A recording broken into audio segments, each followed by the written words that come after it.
And a big howdy do to y'all. It's my first video in a little bit, and it's really chilled down a bit from the last one. I might have go put a shirt on. I just came out here and said, man, this is cool, man. So anyways, 6335, I have the H.M.S. English Style India Pale Ale, the Reverend Series number 9 from Urban Chestnut, reading a touch from their bottle here. To recreate a traditional IPA in proper English fashion, we brewed this beer with all English hops, East Kent Goldings, and all English malts, Maris Otter. As such, this IPA is much like British troops would have enjoyed in India in the late 1700s. However, we must admit a shortcoming.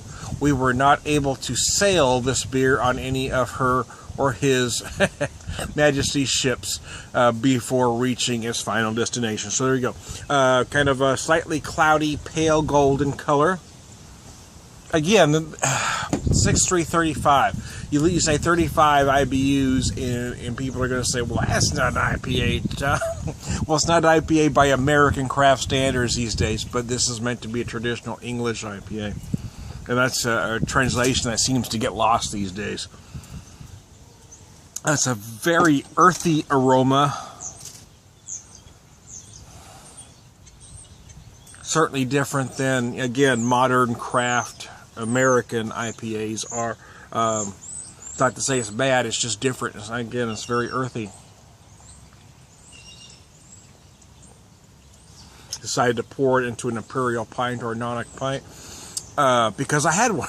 It seemed, well, I mean, I have a full pint of beer. It seemed like I ought to pour it into a full pint glass. It seems like everybody wants to use a tulip these days, and I don't have an issue with the tulips. I have many of them myself. But sometimes you got to go traditional, right?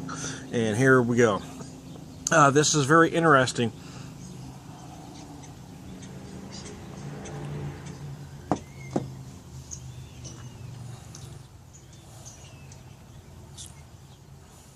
Trying to decipher some flavors. The malted is very nice. I'm going to call it a medium-bodied beer. What's different is the hops. It's very different than, again, we expected IPA to be.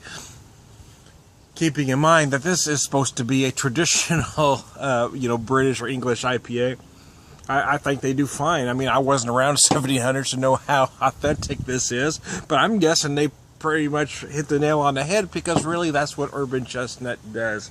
They are beautiful with traditional styles. That's what they do. The Revolution series takes non-traditional styles or traditional styles and takes them a different direction.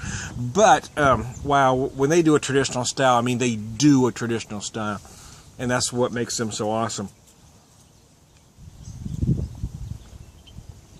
This particular beer here, it's going to take me a little bit to decipher it, to be honest with you. Would I buy this?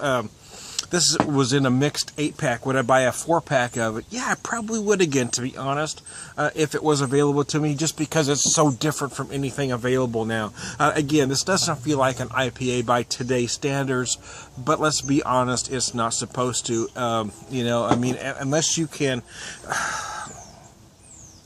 A lot of beer reviewers aren't really giving this beer justice because they're comparing it to what an IPA is now. Unless you can get your mind set to what a traditional IPA was, you're not doing this beer justice. Drink it for what it is. Don't compare it to an IPA of today. Drink it and say, do you enjoy it for what it is? Forget what it's called. Forget everything else. Do you enjoy it for what it is? And the answer for me is yes. It's very nice. It's very different. I'm getting some very different aromas and some very different flavors that I can't quite decipher, to be honest with you. But I want to sit back and relax and enjoy it and kind of pick it out. So anyway, I'm Tom the Beer Whisperer, and I'll see you later.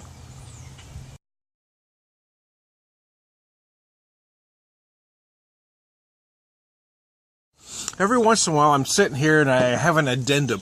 I want to add just a touch. I was having some issues with this English IPA. Not that I didn't like it, because I do like it, but I was having some issues discerning some flavors. And the hops are much different than we expect these days. And I was getting some flavors at the end that were very different. And as I'm finishing it up here, well, not finishing it, but as I'm working through it,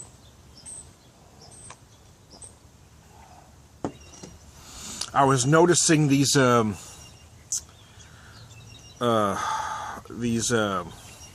peppercorn-like notes on the finish that were kind of, again, it's very earthy. Everything about it's very earthy.